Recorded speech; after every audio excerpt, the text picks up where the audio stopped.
यादव पूरे भागलपुर के निवासी ये दोनों प्रतियोगिता 10 पे पुरस्कार दे रहे हैं और आगे वही छाया हुआ नाम जो नहीं ले रहा है रुकने का नाम अर्जुन यादव अर्जुन माफिया गढ़ा अर्जुन माफिया गढ़ा 50 किलो के 21 रुपए का पुरस्कार दे रहे हैं। हम रामलीला देखो और आनंद उठाओ पूरा भरपूर के साथ।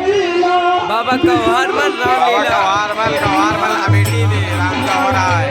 ये सुभाष और अमित और पीछे सब बैठे हुए हैं हमारे।